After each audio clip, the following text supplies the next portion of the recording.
Alhamdulillah atas nikmatnya Allah Subhanahu wa taala sehingga kita kembali bertatap wajah ya walaupun dalam via Zoom kali ini walaupun pekan lalu mungkin sempat tertunda gara-gara gara-gara ada kesibukan sedikit Ustaz. Kemudian insyaallah pada pekan kali ini kita akan kembali mendengarkan penjelasan oleh Dr. Umar Mansur Rahimi terkait penjelasan kitab An-Nukhba Al-Mardiyah yang dimana kitab tersebut merupakan karangan Alena Andaguruta Magfurullah ke Haji Abdurrahman Ambodale kepada Dr. Al-Hajj Falyatafaddal Mashkura. Tafadhal Syekh. Jazakallah khair. Bismillahirrahmanirrahim. Alhamdulillahi Rabbil alamin. Wassalatu wassalamu ala ashrafil anbiya'i wal mursalin. Wa ala alihi wa sahbihi wa man tabi'ahum bi ihsanin ila yaumiddin, amma ba'd. Alhamdulillah, kita kembali melanjutkan kajian kita pada malam hari ini. Lanjutan pembahasan kitab An-Nukhba Al-Mardiyah fi Al-Hadits An-Nabawiyah karya Andaguruta Abdurrahman Al-Mudallib rahimahullah ta'ala pada juz yang kedua atau pada kitab yang kedua. Kita masuk pembahasan fasal yang keempat. Al-Faslu Ar-Rabi' fi alamatin nifaq. Fi alamati an-nifaq, tentang tanda-tanda kemunafikan. Pada fasal sebelumnya, pasal yang ketiga, Andaguruta menjelaskan tentang alamatul iman, tanda-tanda keimanan. Sekarang menjelaskan tentang tanda-tanda kemunafikan. Dalam pasal ini, Andaguruta menyebutkan satu hadis dari Abdullah bin Amr bin Al-As radhiyallahu taala anhu. Qala Rasulullah sallallahu alaihi wasallam arba'un man kunna fihi kana munafiqan khalisan. Ada empat sifat.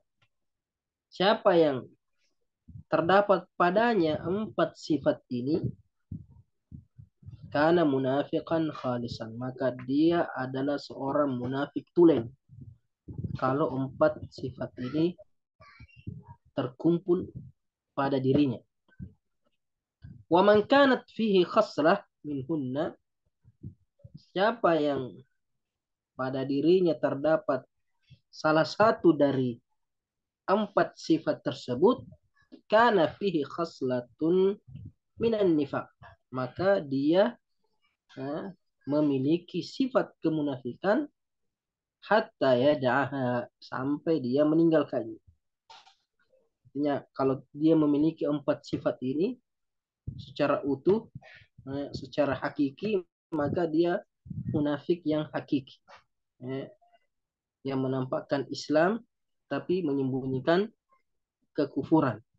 Tapi kalau hanya memiliki sifat-sifatnya saja, secara zahirnya saja, bukan sifat itu terdapat di dalam hatinya, tapi hanya sebagai sifat luarnya saja, maka dia memiliki sifat kemunifakan itu. Artinya dia memiliki sifatnya. Jadi dia tidak dihukumi munafik, tapi memiliki sifat munafik hatta yada'aha, sampai dia meninggalkannya.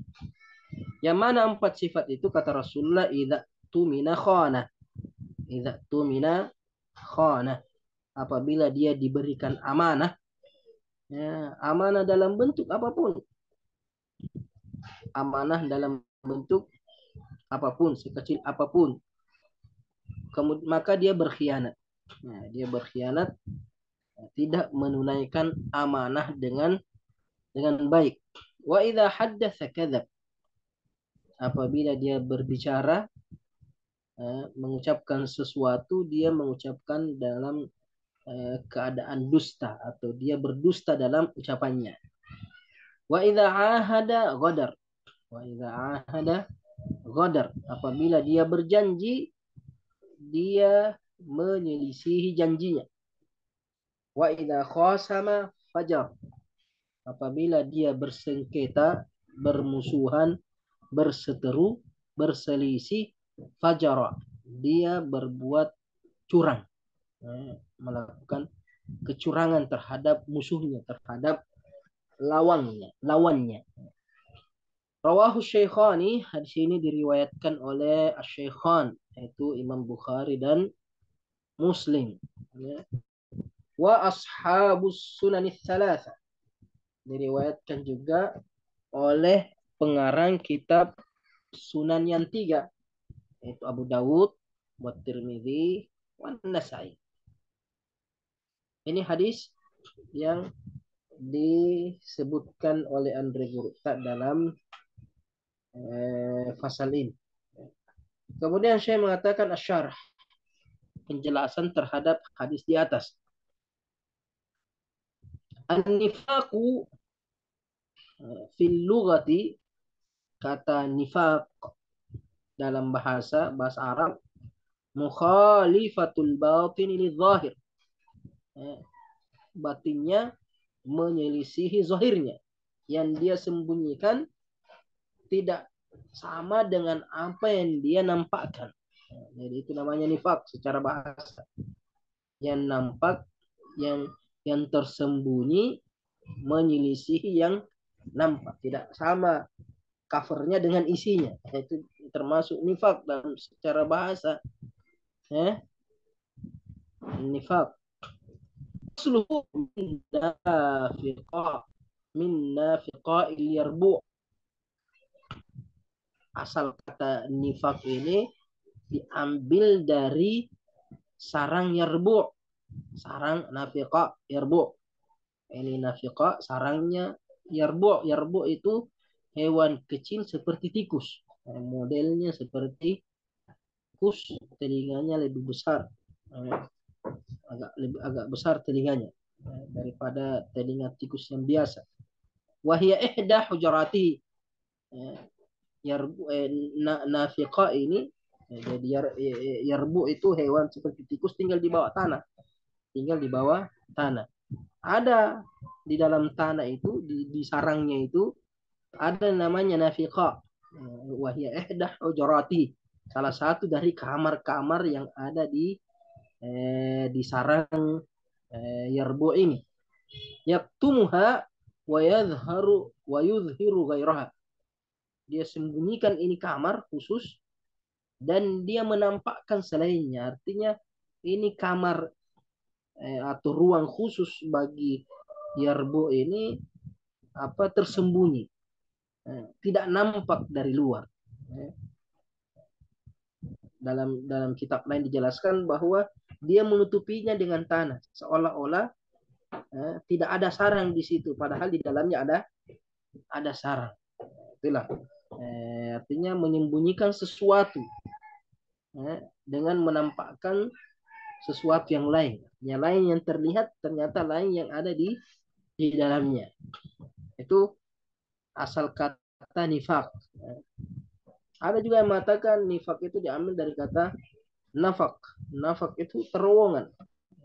Terowongan karena tersembunyi di bawah tanah. Artinya nifaq itu sesuatu yang disembunyikan istilahnya.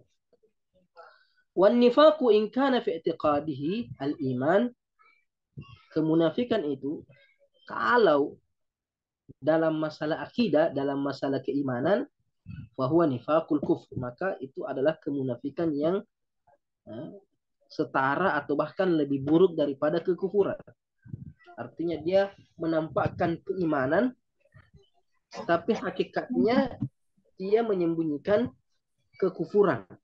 Jadi, kalau yang dia sembunyikan itu masalah keimanannya, artinya dia nampakkan iman, ternyata yang dia sembunyikan sebaliknya, maka itu nifaqul kufr, kemunafikan yang semakna atau bahkan lebih buruk dengan kekufuran.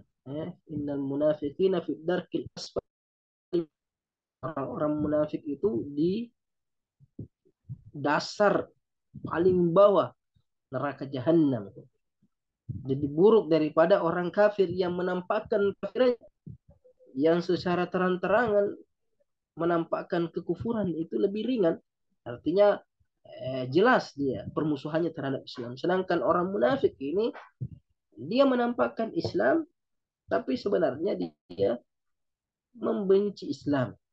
Itu namanya nifakul kufr. Wa illa jika tidak, jadi jika bagian dari bukan masalah tidak, bahwa nifakul amal, maka dia hanya sebatas kemunafikan amal. Jadi 4 sifat yang disebutkan di atas itu, kalau berkaitan dengan masalah akidah, masalah iman, maka dia munafik yang keluar dari Islam. Tapi kalau hanya sebatas amalan saja, artinya dia berkhianat, dikasih amal dia berkhianat, tapi dalam hatinya ada keimanan. Dia beriman kepada Allah, beriman kepada Rasulullah. Cuma ketika masalah uang, masalah pekerjaan, dia tidak amanah. Atau dia suka berdusta ketika berbicara, atau dia suka menyalahi janji. Tapi hanya berkaitan dengan amaliyah, dosa besar, bukan berkaitan dengan keyakinan. Maka hanya dihukumi nifakul amal. Jadi nifak, ada nifakul kufr atau nifakul i'tiqad, ada nifak al-amal. Nifakul kufr, nifakul i'tiqad, dia keluar dari Islam. Sekalipun dia secara zahir dihukumi Islam, tapi hakikatnya dia bukan muslim. Secara hanya dia diperlakukan sama seperti diperlakukan umat Islam secara zahir. Kemudian Syekh mengatakan wa wa'adah, idza wa'ada akhlaf. Ini tidak ada di teksnya ini, di teks hadis yang di atas tidak disebutkan idza wa'ada akhlaf. Dan ada disebutkan idza ahada ghadar. Semakna dengan idza ahada ghadar. Jadi ada riwayat yang lain, riwayat hadisnya Abu Hurairah. Hadisnya Abu Hurairah yang menyebutkan idza wa'ada akhlaf. Ayatul munafiq thalatha, idza haddatsa kadzab, wa idza wa'ada akhlaf, wa idza tumina khana. Ini juga di Sahih Bukhari dan Muslim. Tapi yang Rikurta di sini menjelaskan kata wa'ada karena semakna dengan ahada, semakna dengan ahada, atau ada di riwayat lain, di riwayat hadis Abu Hurairah. Jadi usta'malu fil khairi wasyarr, kata wa'ada berjanji ini bisa dipergunakan dalam perkara baik dan perkara buruk. Artinya berjanji untuk kebaikan atau berjanji untuk keburukan. Artinya dia berjanji memberi uang atau berjanji akan memukul. Jadi wa'ada bisa dipakai untuk makna menjanjikan sesuatu yang baik atau menjanjikan sesuatu yang buruk. Idza dzukiral fi'l, apabila fi'ilnya disebutkan. Apabila fi'il wa'ada ini disebutkan, yuqalu wa'adtuhu khairan, saya menjanjikan kepadanya kebaikan. Wa wa'adtuhu syarran, saya menjanjikan kepadanya keburukan. Atau kalau kita bahasa Indonesianya mengancam lah. Kalau kebaikan itu janji, kalau keburukan ancaman. Faida usqita, kalau kalau dijatuhkan fiilnya atau dijatuhkan maf'ulnya, qalu fil khairi, mereka mengatakan dalam perkara kebaikan wa'adtuhu, wa'ada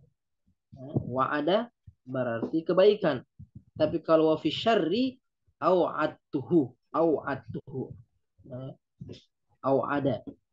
Jadi kalau wa'ada kebaikan, au'ada berarti keburukan, itu ancaman maksudnya. Makanya beda al-wa'du wal wa'id. Al-wa'du itu janji kebaikan, al-wa'id ancaman keburukan. Jadi secara umum wa'ada bisa untuk kebaikan atau untuk keburukan. Tapi terkadang kalau tidak disebutkan apa maksudnya, artinya saya menjanjikan dia sesuatu, berarti pakai wa'ada kalau kebaikan. Tapi kalau sesuatu ternyata sesuatu itu keburukan, berarti memakai au atuhu. Wahaka Ibnul Arabi, Ibnul Arabi menyebutkan fi nawadirhi, dalam kitabnya An-Nawadir, au atuhu khairan. Au atuhu khairan. Kadang au ada juga bermakna kebaikan, artinya saya menjanjikan kepadanya suatu kebaikan. Fal muradu bil wa'di fil hadis, yang dimaksud kata idza wa'ada akhlafa dalam hadis itu, al wa'du bil khair adalah berjanji untuk kebaikan. Ya, saya berjanji besok saya datang ke rumahmu, akan berkunjung, akan berziarah, saya akan melakukan ini, saya akan berbuatkan itu. Kemudian dia menyalahi. Jadi menyalahi janji untuk melakukan kebaikan. Wa amma syarru, adapun berjanji atau mengancam dengan suatu keburukan, fa yustahabu ikhlafu, maka sebaiknya ditinggalkan. Artinya, ya besok saya datang ke rumahmu, saya pukul kamu. Dia menjanjikan suatu keburukan, maka yang terbaik adalah meninggalkan. Kalau dia berjanji keburukan, sebaiknya ditinggalkan. Tapi kalau berjanji untuk memberi kebaikan, itu dia wajib memenuhi janjinya. Jadi sama dengan Allah Subhanahu wa taala. Kalau Allah menjanjikan surga, rahmat, ampunan, pasti Allah, innallaha la yukhlifu al-mi'ad. Allah tidak akan menyelisihi janjinya. Tapi kalau Allah mengancam azab, mengancam neraka, mengancam hukuman, maka Allah terkadang menyelisihi ancamannya. Jadi menyelisihi ancaman itu suatu yang mulia. Adapun menyelisihi janji sesuatu yang tercela. Maka yajibu, terkadang menyelisihi ancaman itu wajib. Artinya kau mengancam, kemudian tidak jadi kamu memenuhi ancaman itu, maka itu sesuatu yang baik, bahkan terkadang wajib. Malam yatarattab ala tarkihi infadhuhu mafsadah, selama tidak atau mengakibatkan, apabila kamu tinggalkan ancamanmu itu mengakibatkan mafsadah. Artinya kalau kamu janji bahwa besok ada santri melanggar, umpamanya ada santri melanggar, kemudian dihukumi, diadili, katakan hukumanmu besok kamu membersihkan WC. Itu ancaman, hukuman, dijanji besok akan dihukum. Nah, di sini kalau ancaman ini tidak dilaksanakan, dikhawatirkan dia akan menyepelekan kesalahannya. Terkadang kalau orang itu diancam kemudian tidak dipenuhi ancaman, terkadang dia menyepelekan, gitu, tidak, lupa di besok, atau tidak tidak dijalankan di ancamannya, sehingga dia menyepelekan. Maka di sini tidak boleh kita menyelisihi ancaman. Jadi kalau sudah diancam, maka ancaman itu harus dipenuhi. Tapi kalau menyelisihinya lebih bermanfaat, seumpamanya ada orang sakiti kita, ada orang pukul kita, dan besok saya pukul juga kamu.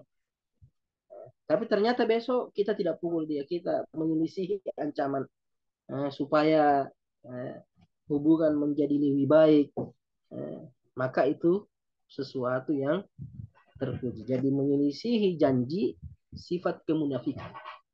Janji harus ditepati. Kebaikan, janji kebaikan. Tapi kalau ancaman sebaiknya ditinggalkan. Kecuali kalau meninggalkan ancaman itu mengakibatkan sesuatu yang buruk. Ada dampak negatifnya kalau ancaman itu tidak dilaksanakan. Kemudian Andre Guruta mengatakan wal ghadr. Wa idza ahada ghadar. Wa idza ahada ghadar. Apa artinya al-ghadr? Tarkul wafa bima ahada alaih. Meninggalkan atau tidak menunaikan apa yang dia janjikan. Ya, ketika dia berjanji, dia tidak memenuhinya, maka dia dikatakan al-ghadr. dia dikatakan berkhianat. Ya. Jika dia berjanji, nah ya, terkadang orang tua mengatakan kalau kamu jujur, saya tidak akan hukum. Itu hati-hati pembina. Kalau mengatakan seperti itu kepada santri, mengatakan jujur. Kalau kamu jujur, kamu tidak akan dihukum. Maka tidak boleh dihukum. Karena kita sudah berjanji untuk tidak menghukumnya. Tapi kalau setelah dia jujur, justru kita menghukumnya, berarti kita menyelisihi janji. Itu tidak boleh. Ya, karena itu namanya al-ghadr. Kata Rasulullah SAW mengatakan, yuda'u liwa'ul ghadri yaumal qiyamati ala istil ghadir, atau orang yang berkhianat itu, yang menyelisih janji itu, akan ditancapkan pada duburnya suatu bendera, yang mana bendera itu tertuliskan hadza ghadru fulan. Ini adalah pengkhianatan si fulan. Jadi hati-hati dengan sifat menyelisihi janji. Kalau sudah berjanji harus dipenuhi janji tersebut. Ya, seperti santri sudah berjanji ketika masuk pendaftaran akan memenuhi aturan, akan belajar dengan sungguh-sungguh, akan taat kepada peraturan, akan menghormati guru dan pembinanya. Nah, ketika dia masuk ternyata tidak seperti yang dia janjikan di awal. Ketika dia diterima, maka itu adalah pengkhianatan. Nah, begitu juga dengan pembina, pengurus pondok pesantren. Di awal pendaftaran dia berjanji, kami akan mengajarkan, kami akan memberikan ini. Ada janji-janjinya kepada kepada orang tua santri, kepada santri itu pelayanannya. Maka itu semua harus dipenuhi. Karena itu adalah janji. Jadi janji, siapapun yang berjanji harus memenuhi janji. Orang tua berjanji kepada anaknya, nanti saya akan belikan ini, maka harus dibelikan. Kalau kamu hafal juz 30, kalau hafal 5 juz, kalau hafal 10 juz, nanti saya akan membelikan ini. Nah, itu harus dipenuhi. Itu adalah janji. Apalagi kalau dia penguasa, pejabat, waktu dia kampanye janjinya ini. Nanti kalau saya ini. Pas menjabat dia lupa semua janji-janjinya. Nah, itu pengkhianat semua, itu termasuk tanda kemunafikan. Karena apa yang dia janjikan tidak dia laksanakan. Kemudian saya mengatakan wal mukhasama, perseteruan, munaza'ah, pertentangan, ada cekcok antara dua orang, ada perseteruan. Asluha min khasmi syai' ay janabahu wa nahiyatahu.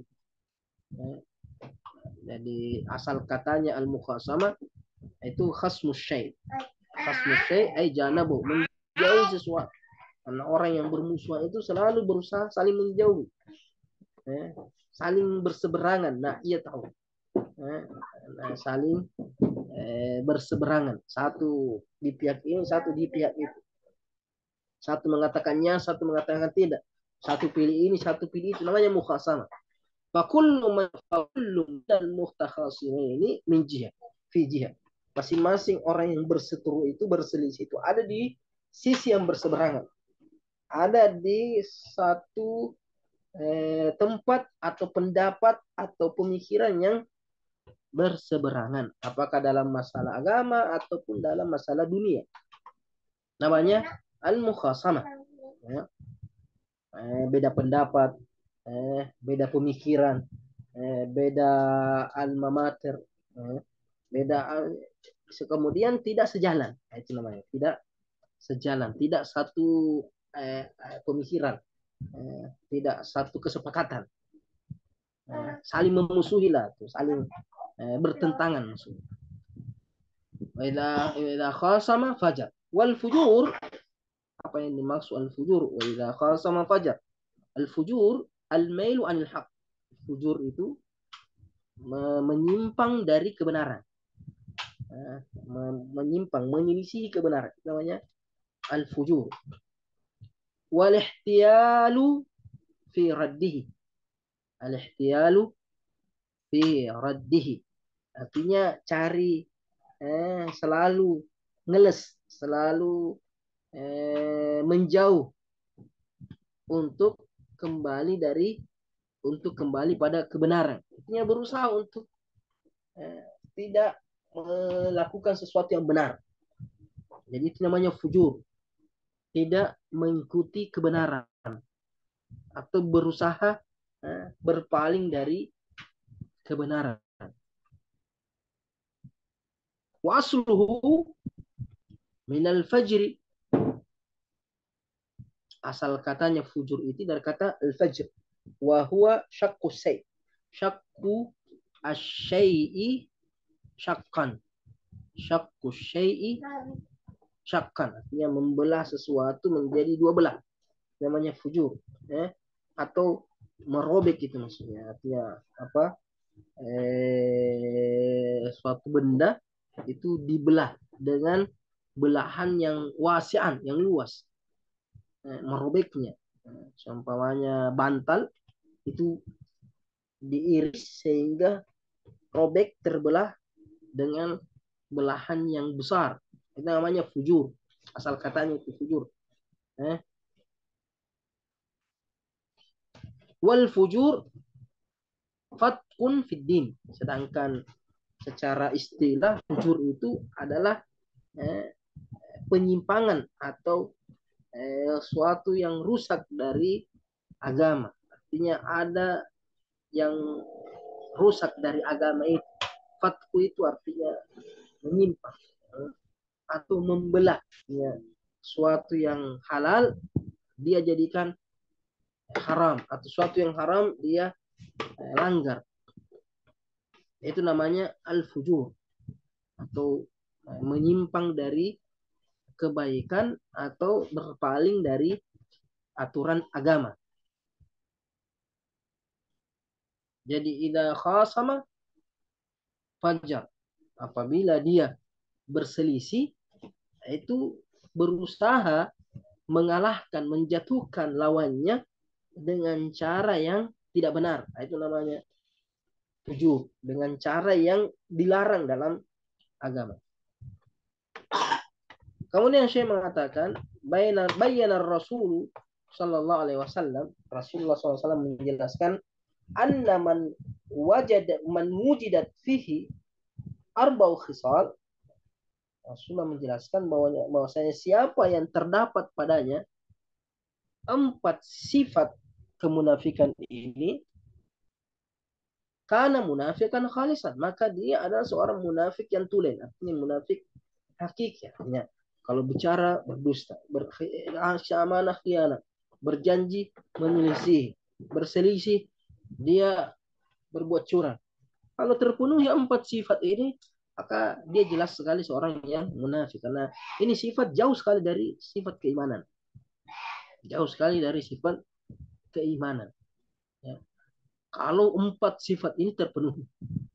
Waman wujida fihi ba'duha, dan siapa yang didapati padanya sebagian dari sifat ini, artinya tidak semuanya dia miliki, kana ladaihi minan, maka dia memiliki sifat kemunafikan biqadri ma wujida fihi, sesuai dengan kadar apa yang dia memiliki. 1 sifat saja berarti 1 sifat kemunafikan.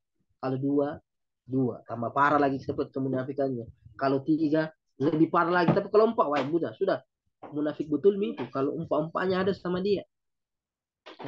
Watilkal khisalu hiya, 3 atau sifat-sifat tersebut yaitu khianatul amanah, yang pertama, selalu mengkhianati amanah. Wal kadhibu fil hadis, berdusta ketika dia berbicara. Wal ghadru fil muahada, dia menyelisihi janji. Dia menyelisihi janji. Artinya sekalipun ini semua sifat-sifat satu sebenarnya, mirip-mirip semua. Cuma kalau khianat, ya dia dikasih amanah, tolong ini saya titip, ternyata dia lalai. Ada bentuk kedustaan di situ karena ketika dikasih amanah dia akan berjanji akan menunaikan amanah, tapi ternyata dia tidak menunaikan amanah. Sedangkan al-kadzib mungkin langsung saja, besok saya ke sini, saya kemarin begini, saya ternyata bohong semua. Kalau al-muahadah, ini dia yang lebih dahulu. Besoklah saya kasih kamu besok. Kalau saya terpilih, kalau saya begini, dia menyisir. Wal fujuru fil mukhasamah, dan berbuat curang terhadap lawannya. Berbuat curang ketika berselisih. Wa haqqan innaha lakabairun wa innaha lakabairu mubiqatun. Dan sesungguhnya bahwasanya 4 sifat ini adalah dosa-dosa besar yang membinasakan. Wa jaraimu murdiyatun atau muraddiyatun, dosa-dosa yang menjatuhkan. La tasduru an mu'min mala al imanu qalbahu, tidak akan mungkin datang dari seorang beriman yang dipenuhi hatinya dengan keimanan. Jadi orang yang beriman, yang sempurna imannya, tidak akan mungkin memiliki sifat-sifat ini. Apalagi kalau semuanya satu saja. Makanya Rasul mengatakan, la imana liman la amanatan. La imana liman la amanatan. Tidak sempurna imannya orang yang tidak bisa menjaga amanahnya. Begitu juga dengan dusta. Al-mu'minu la yakdzib. Dalam satu riwayat, orang beriman itu tidak berdusta. Begitu juga dengan menyalahi janji, berbuat curang. Itu bukan sifat orang yang beriman, bukan sifat orang yang beriman. Kemudian fakhiyanatul amanah zulmun li sahibiha. Mengkhianati amanah adalah bentuk kezaliman terhadap si pemilik amanah. Terhadap si pemilik amanah. Ketika orang menitipkan kita sesuatu, kemudian kita tidak menjaganya dengan baik, maka kita menzalimi orang. Sama seperti orang tua santri menitipkan anaknya kepada lembaga pendidikan kita. Kemudian kita tidak menjaga mereka, tidak mendidik mereka dengan baik, tidak memenuhi hak-haknya. Berarti kita menzalimi kedua orang tuanya. Apalagi kalau dia berbayar. Ya. Kadang ada sekolah bayar mahal, tapi ternyata tidak ada perhatiannya terhadap anak. Tidak peduli dengan agamanya sang anak. Terkadang dia cuma peduli pakaiannya, makanannya, tapi akhlaknya tidak diperhatikan, sholatnya tidak diperhatikan. Itu kan khianat. Nah, begitu juga dengan agama ini. Agama ini amanah. Allah kasih, inna aradna al-amanah ta'ala ala sama. Agama ini amanah. Kita menerima agama ini amanah dari Allah. Sholat itu amanah, puasa itu amanah, jujur itu amanah, berbakti kepada Quran itu amanah. Ketika kita tidak menjalankan agama dengan baik, berarti kita menyelisihi amanah, kita berbuat zalim.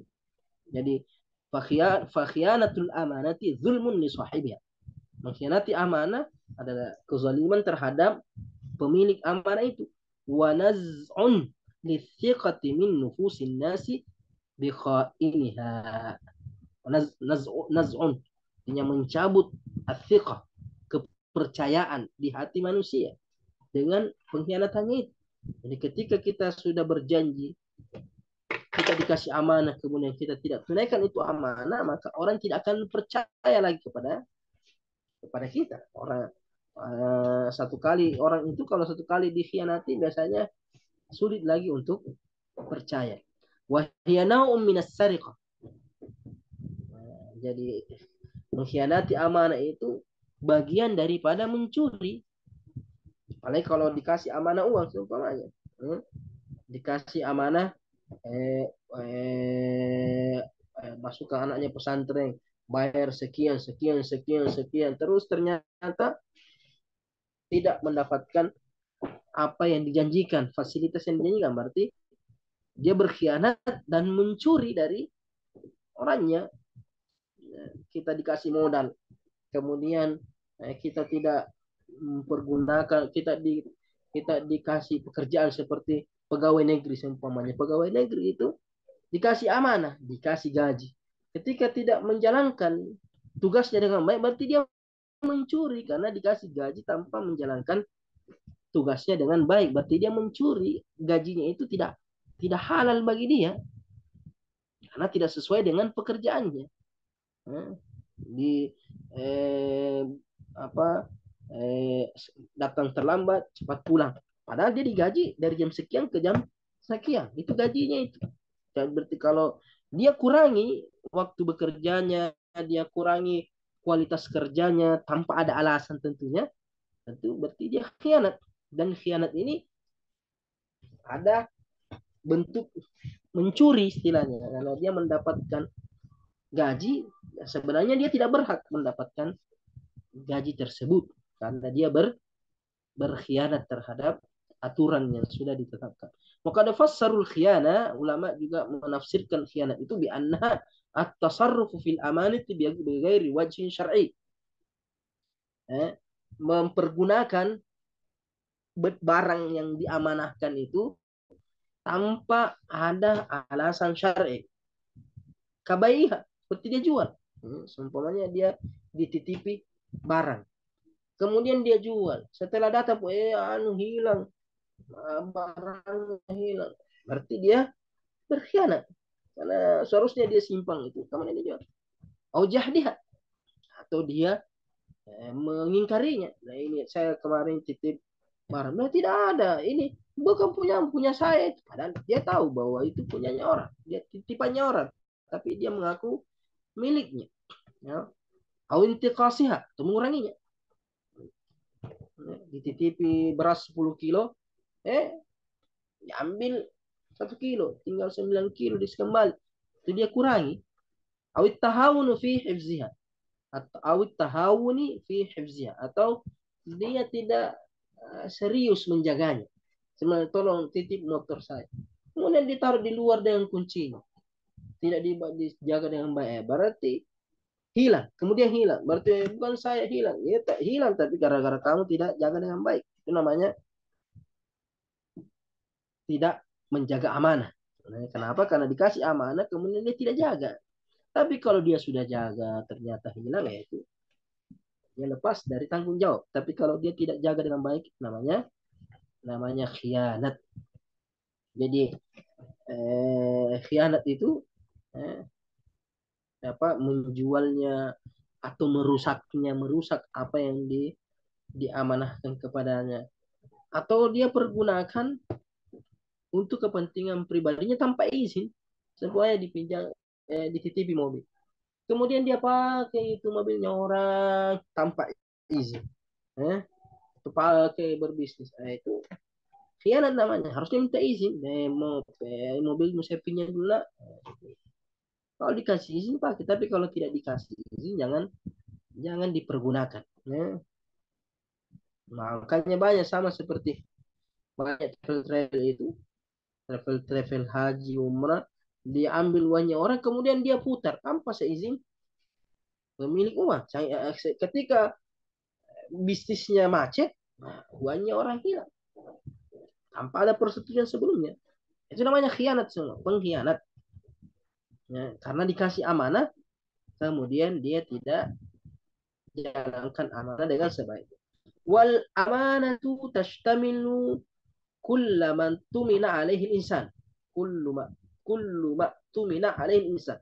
Amanah itu mencakup seluruh yang dipercayakan kepada manusia.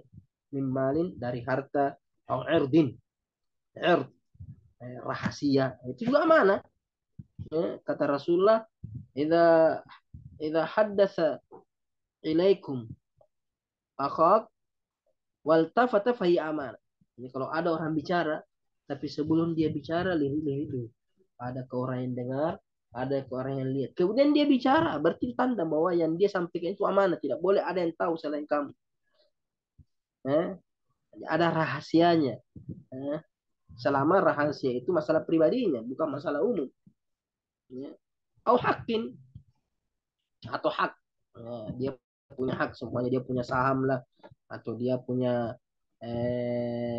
hak pakai terhadap suatu benda, atau seumpamanya hak cipta. Di masa sekarang namanya hak cipta, itu punya dia. Itu semua mencakup apa saja yang diamanahkan kepada seseorang, baik itu harta, baik itu rahasia, atau hak pakai. Bal tastaminu syara'i, bahkan termasuk syariat Islam, syariat agama itu, perintah dan larangan, allati ja'alaha Allahu fi yadina, yang Allah serahkan di tangan kita berupa agama itu, amanatun nu'allimuha linnas, amanah yang wajib kita ajarkan kepada manusia. Tanpanya kita diajarkan, Allah kasih kita pemahaman terhadap agama, maka wajib kita mengajarkan kepada manusia, menyampaikan kepada manusia semampunya. Allah ajarkan kita Al-Quran, kita pandai membaca Al-Quran, kita wajib mengajarkannya kepada orang lain. Wa naqumu ala hifdhiha bil amal, kita jaga agama itu sebagai amanah dari Allah untuk kita amalkan. Naqumu ala hifdhiha bil amal, kita menjaganya dengan mengamalkan. Walidzalika samma Allah Ta'ala mukhalifata kitabihi wa sunnati rasulih khiyanah. Oleh sebab itu Allah menamai penyelisihan terhadap kitab sucinya, menyelisih kitab sucinya, menyelisih Al-Quran, menyelisih sunnah rasulnya sebagai khianat. Samma Allah Ta'ala mukhalafata kitabihi wa sunnati rasulihi khiyanatan. Ya, Allah menamai pengkhianatan, penyelisihan terhadap Al-Quran dan Sunnah sebagai khianat. Fi qouli ta'ala, dalam firman Allah Subhanahu wa taala, ya ayyuhalladzina amanu la takhunullaha war rasul. Wahai orang-orang baik, jangan mengkhianati Allah. Bagaimana kita mengkhianati Allah? Itu dengan menyelisihi Al-Quran. Allah memerintahkan, kita tidak kerjakan. Allah larang, justru kita kerja. Itu khianat namanya. War rasul, begitu juga mengkhianati Rasul. Allah mengajarkan sesuatu, Rasulullah mengajarkan sesuatu, kita tidak kerjakan. Rasulullah melarang sesuatu, justru kita kerjakan. Itu berarti khianat. Kita mengaku sebagai pengikut Rasulullah, terus kita tidak menjalankan sunnah-sunnahnya, menjalankan ajarannya. Itu khianat namanya. Begitu juga kita mengaku beriman kepada Allah, raditu billahi rabba wa bil islami dina wa bi Muhammadin sallallahu alaihi wasallam rasulah. Kita mengaku ridha Allah sebagai Tuhan, Islam sebagai agama, Rasulullah sebagai Rasul Allah. Tapi Allah, perintahnya Allah tidak kita kerja, agamanya Allah kita tidak amalkan. Begitu juga sunnahnya Rasulullah. Itu namanya khianat. Allah menjadikan itu menamai sebagai bentuk pengkhianatan. Wa takhunu amanatikum wa antum ta'lamun. Dan jangan juga kalian mengkhianati amanah kalian, amanah di antara sesama manusia. Antara sesama manusia jangan kalian mengkhianatinya, wa antum ta'lamun, dan kamu tahu bahwa itu adalah amanah. Ya, jangan kamu mengkhianati dalam keadaan sadar. Kecuali kalau tidak sengaja, tidak tahu, lalai, lupa, nah itu tidak dianggap khianat. Menjadi masalah kalau dia sengaja atau melalaikannya. Wa amal kadzibu fil hadis, adapun dusta dalam ucapan, fa innahu ussun nifaq, sungguhnya berdusta dalam ucapan itu adalah dasarnya kemunafikan. Itu asalnya, karena berkhianat biasanya dengan ucapan, berjanji juga ucapan, curang dalam permusuhan terkadang juga ucapan. Jadi 4 sifat ini dasarnya adalah dusta. Rata-rata semuanya didasari dengan dusta. Wal qadi 'alal akhlaq, dusta itu menghancurkan akhlak. Orang kalau sudah pendusta tidak ada akhlaknya. Biar bagaimana bagusnya itu orang, biar bagaimana rajinnya bersedekah, biar bagaimana sifat-sifatnya, tapi kalau berdusta, hilang itu. Orang tidak akan simpati sama dia kalau dia pendusta. Biar bagaimana baiknya. Karena sini saya mengatakan al-qadi al-akhlak adalah yang membinasakan akhlak, yang merusak akhlak. Wa huwa da'in lihtiqari sahibi. Dusta itu mengantar, menyebabkan pelakunya direndahkan. Lihtiqari sahibi, menghinakan pelakunya. Wa adamu as-thiqati wa adami thiqati bihi fi sya'nin min asy-syu'un. Menyebabkan tidak hilangnya kepercayaan terhadapnya dalam segala urusan. Pokoknya kalau sudah pernah satu kali berdusta, maka apapun tidak dipercaya lagi.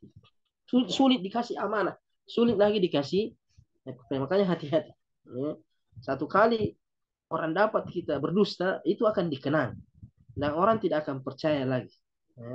Orang terkadang berhati-hati dengan seorang pendusta. Maka hati-hati. Jangan sampai kita pernah melakukan dusta.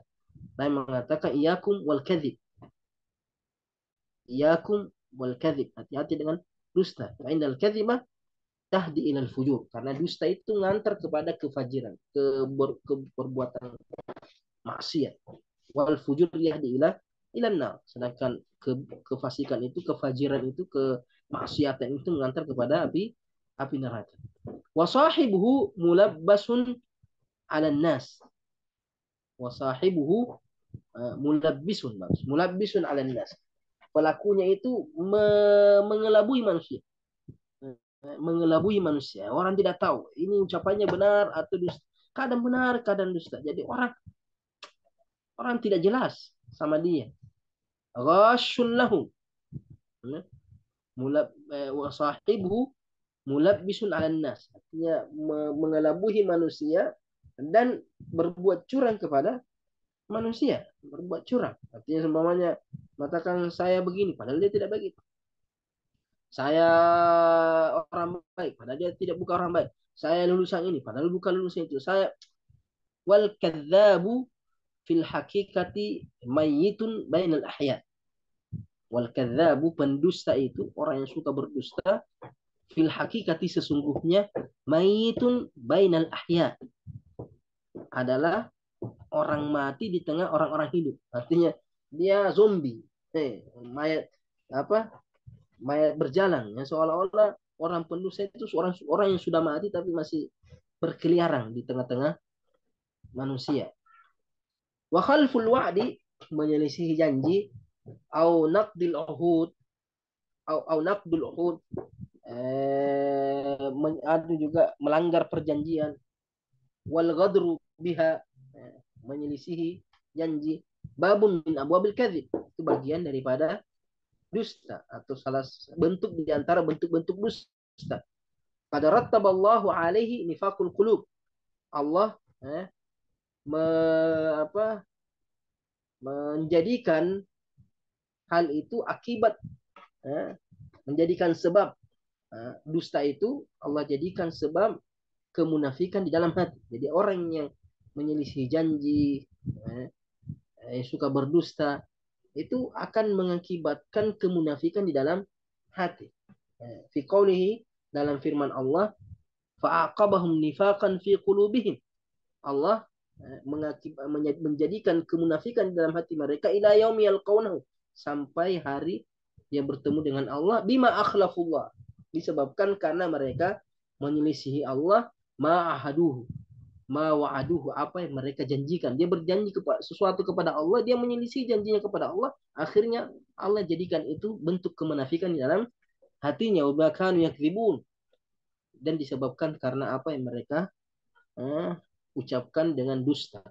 Jadi orang yang suka berdusta itu bisa mengakibatkan kemunafikan di dalam hati. Sekalipun awalnya dia berdusta hanya secara zahir saja, selalu sedikit-sedikit bohong, sedikit-sedikit dusta, lama-lama itu akan menyebabkan kemunafikan di dalam hati. Wal iyazu billah.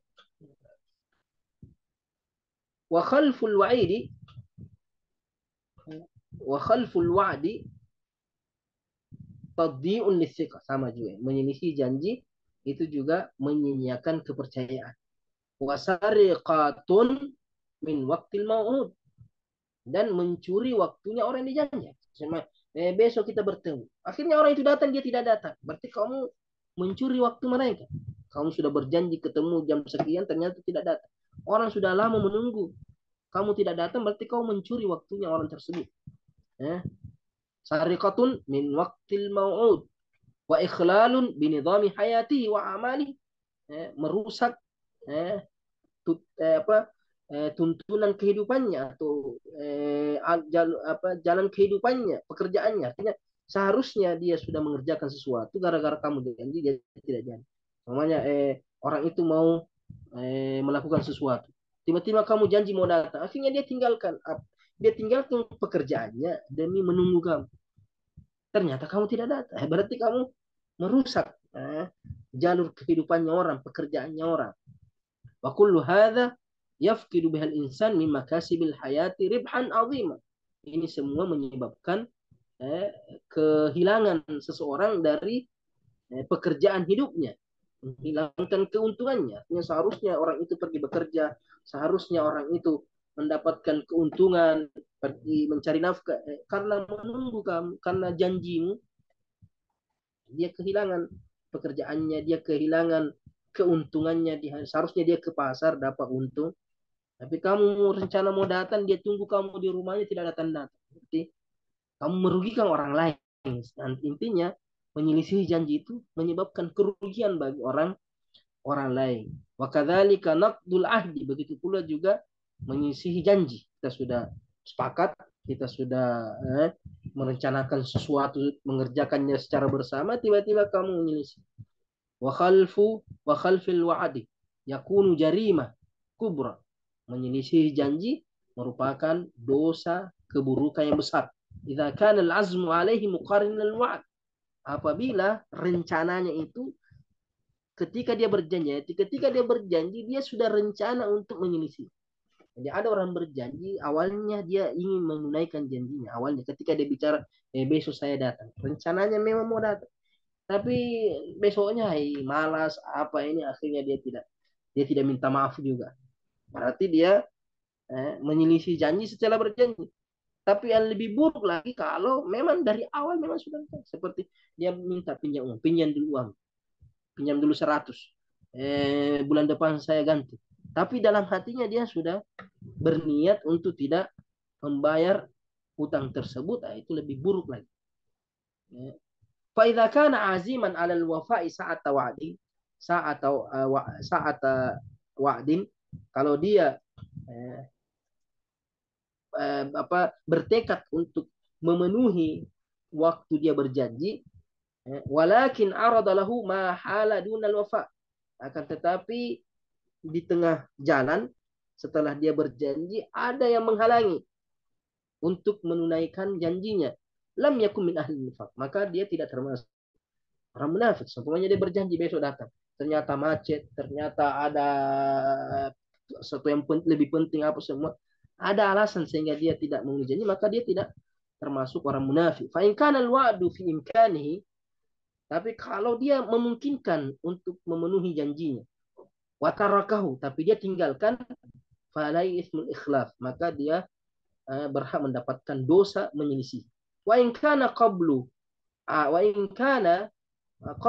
aziman al wafa, sekalipun sebelumnya dia berjanji untuk dia bertekad untuk memenuhi, artinya di awal berjanji dia akan memenuhi, tapi besoknya ketika tiba waktu perjanjian dia meninggalkannya, dia menyelisih janjinya padahal dia mampu menunaikan janjinya, maka dia akan berdosa, dia mendapatkan dosa menyelisih janji. Wa amal fujuru fil mukhasama, adapun berbuat curang terhadap lawannya, wa adamul wuqufi andal haq, tidak berdiri di atas kebenaran, fadzalika wizrun kabir, maka itu juga dosa yang besar, yajurru ila auzarin katsira, mengantar kepada dosa yang banyak, wa mafasida azima, dan mengantar kepada keburukan yang besar. Fal fajiru fil khusuma, orang yang berbuat curang dalam permusuhannya, yungkiru haqqa sahibi, mengingkari hak sahibnya. Dia tahu bahwa orang itu benar, tapi dia tolak. Kenapa? Karena musuhnya. Itu termasuk khasih. Jika kamu tahu bahwa itu orang baik, terus kamu jelek-jelekkan dia karena gara ada permasalahan, ada permusuhan di antara kamu, berarti itu sama.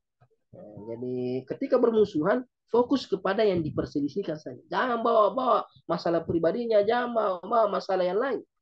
Itu mukhasama namanya. Itu namanya fujur dalam mukhasama. Mengingkari kebenaran yang ada pada lawannya. Wa yastahillu malahu wa irdahu. Bahkan terkadang menghalalkan hartanya. Kadang karena dia musuhnya, dia mencuri. Nah, bukan teman.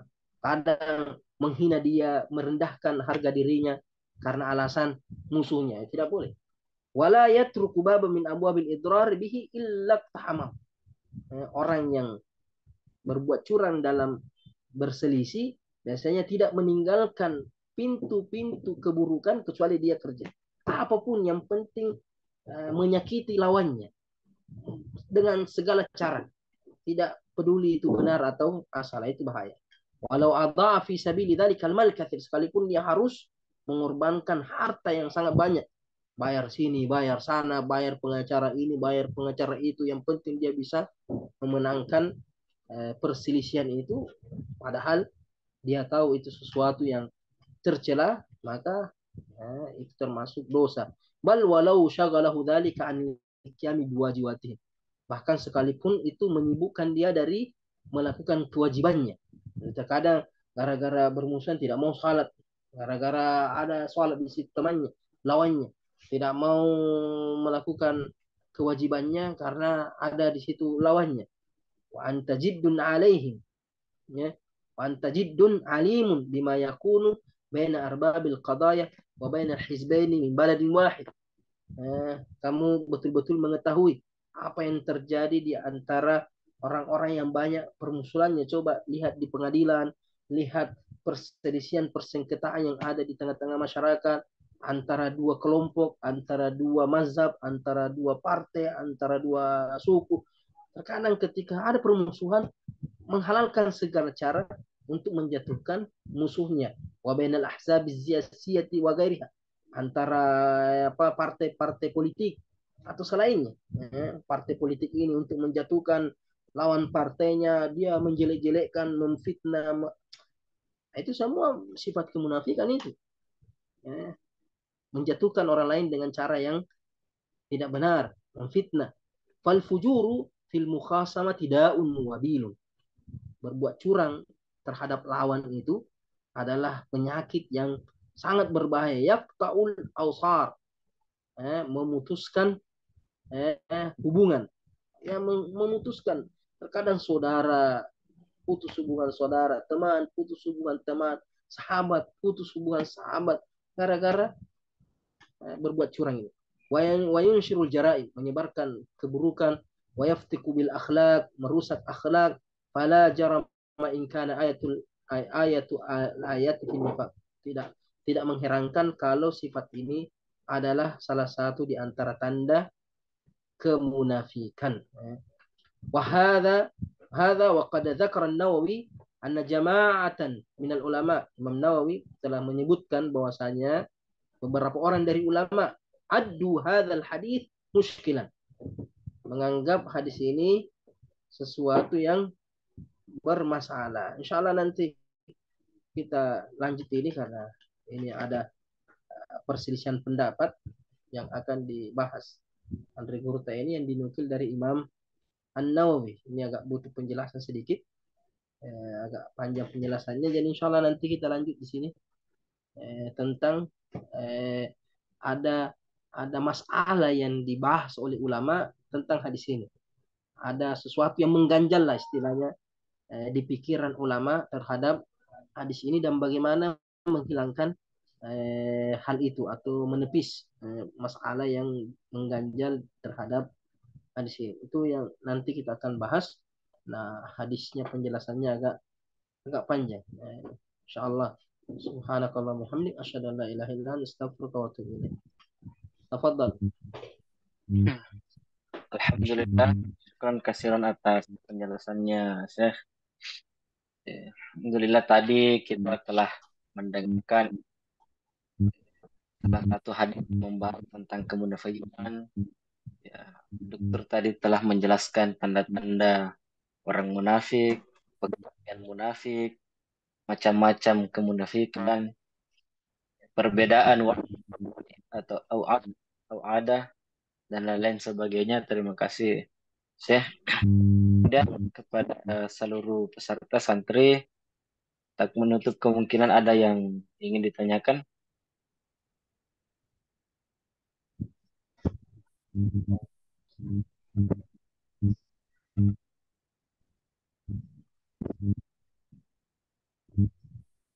Nah, sedikit dari saya sih, Nah, apakah ada kiat-kiat tertentu, amalan-amalan atau doa-doa tertentu yang bisa menghindarkan kita, membantu apa dengan harapan kita terhindar dari yang namanya kemunafikan. hmm. Sekarang. Nah, Bismillahirrahmanirrahim. Jadi tentu banyak sekali amalan-amalan atau doa-doa yang Bapak supaya kita terhindar dari kemunafikan karena hampir semua sahabat itu takut dengan kemunafikan. Semua sahabat takut tentang kemunafikan ini, bahkan Umar bin Khattab ketika tahu bahwa Nabi menyampaikan nama-nama orang munafik kepada Huzaifah, Umar bin Khattab datang kepada Huzaifah, katanya, Huzaifah, anshuduka billah, saya memintamu dengan nama Allah. Apakah Rasulullah sebut nama saya termasuk orang munafik? Bayangkan, Umar bin Khattab takut dengan kemunafikan. Bahkan Abdullah bin Abi Mulaika mengatakan, adraktu salatina min ashabi Rasulillah. Saya mendapati sekitar 30 sahabat Rasulullah, maka minhum ya'manu ala nifaq. Tidak ada satupun di antara mereka merasa aman dari sifat kemunafikan. Semuanya takut dengan sifat ini. Abu Bakar, Hanzalah, banyak kisah-kisah sahabat yang menunjukkan mereka takut.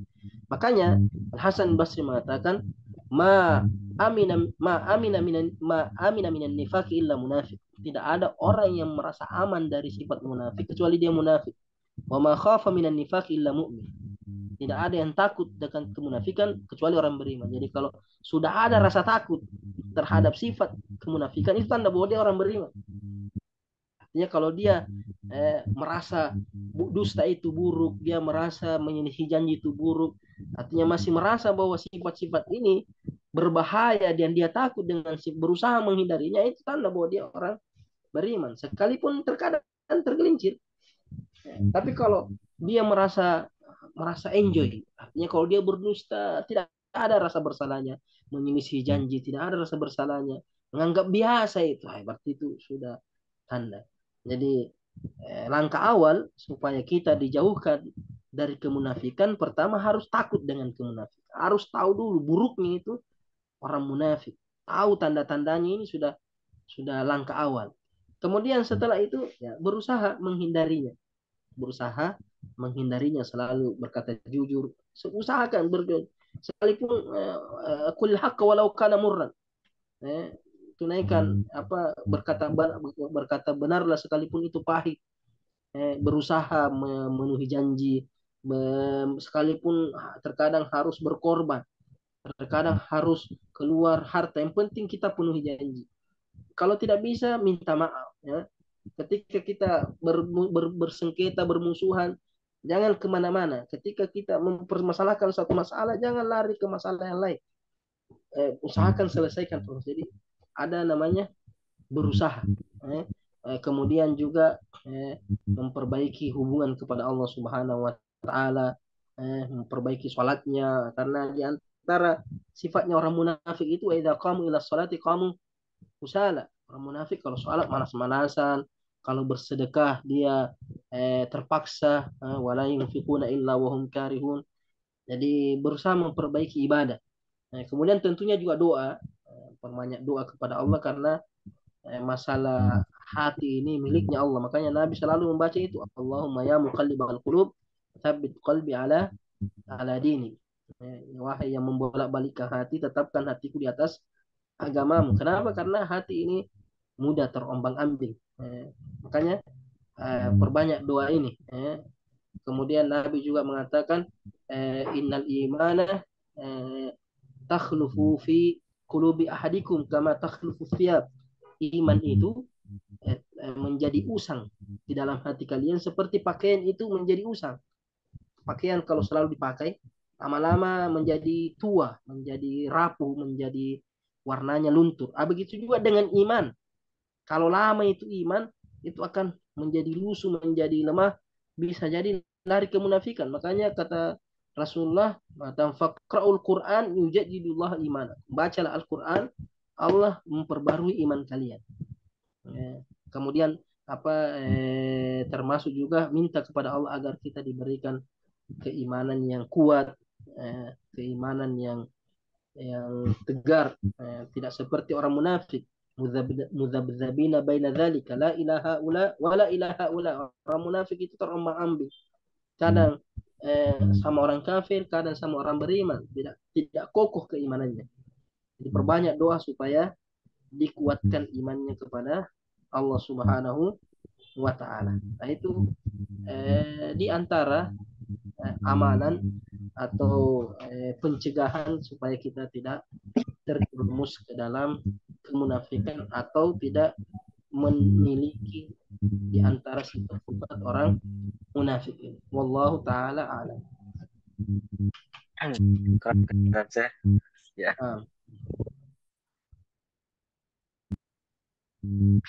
Penyadar dengan kami, sahabat saja. Nah, Rasa khawatir dengan kemunafikan bagaimana ya, dengan semakin kuat iman seseorang itu semakin sama seperti baju tuh. Kalau baju itu semakin putih itu baju, semakin takut orang dengan sesuatu yang bisa mengotori. Tapi kalau bajunya sudah kotor, apa lagi? Jadi kalau iman itu kuat, pasti takut dengan sesuatu yang bisa merusak imannya. Tapi kalau imannya sudah lemah, gampang masuk virus, gampang dikotori. Allah alam. Ada yang lain? Mungkin dari Satri ada?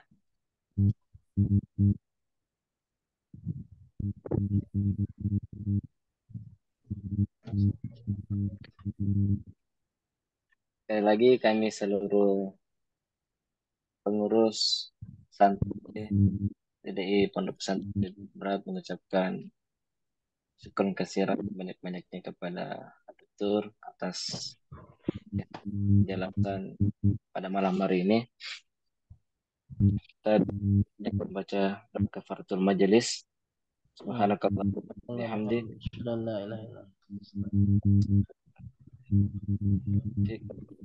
Terakhir saya mungkin bisa ditutup dengan doa. Afwan, ini bisa ditutup dengan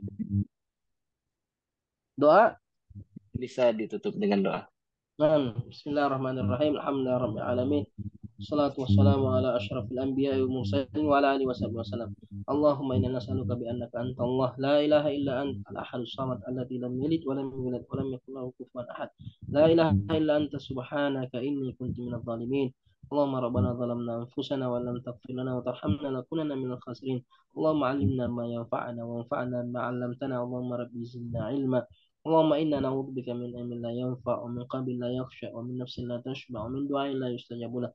اللهم ربنا أوزعنا أن نشكر نعمتك التي أنعمت علينا وعلى والدينا وأن نعمل صالحا ترضاه وأدخلنا برحمتك في عبادك الصالحين.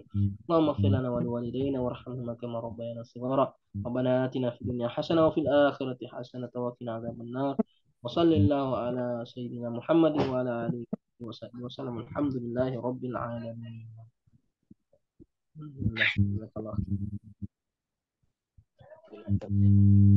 Assalamualaikum warahmatullahi wabarakatuh. Waalaikumsalam warahmatullahi wabarakatuh.